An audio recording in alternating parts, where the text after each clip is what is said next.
السلام علیکم ورحمۃ اللہ وبرکاتہ۔ بسم اللہ الرحمن الرحیم۔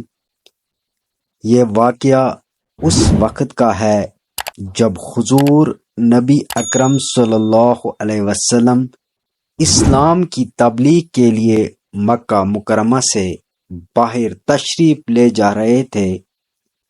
ایک رات حضور صلی اللہ علیہ وسلم اپنے چند صحابہ کے ساتھ مکہ کے قریب ایک مقام پر قیام فرما رہے تھے۔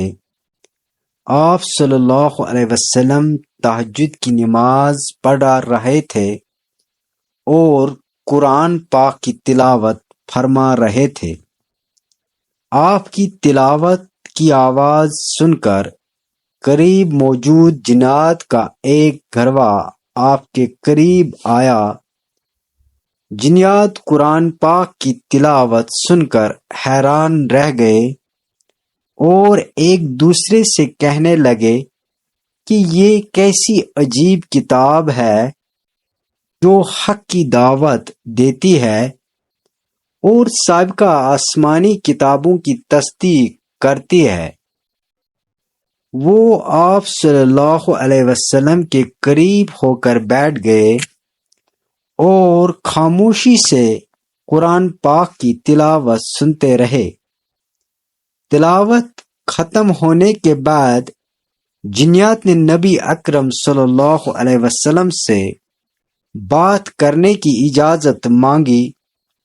جنات نے نبی اکرم صلی اللہ علیہ وسلم کے سامنے آ کر اسلام کے بارے میں سوالات کیے اور آپ صلی اللہ علیہ وسلم نے انہیں اسلام کی تعلیمات سے آگاہ کیا اور حضور صلی اللہ علیہ وسلم نے انہیں اللہ کی وحدانیت اور رسولوں کی رسالت کی دعوت دی۔ جنات آپ صلی اللہ علیہ وسلم کی باتیں سن کر متاثر ہوئے اور فوراً اسلام قبول کر لیا۔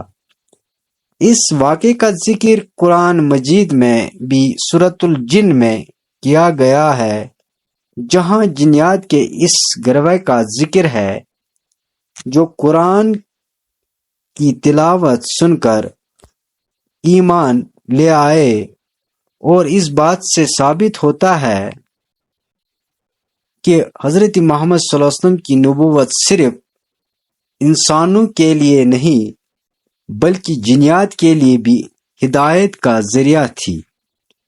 اس واقعے کے بعد یہ جنات اپنے علاقے میں واپس گئے اور وہاں اسلام کی تبلیغ شروع کر دی، جس سے ان کے درمیان بھی اسلام کا پیغام پھیل گیا۔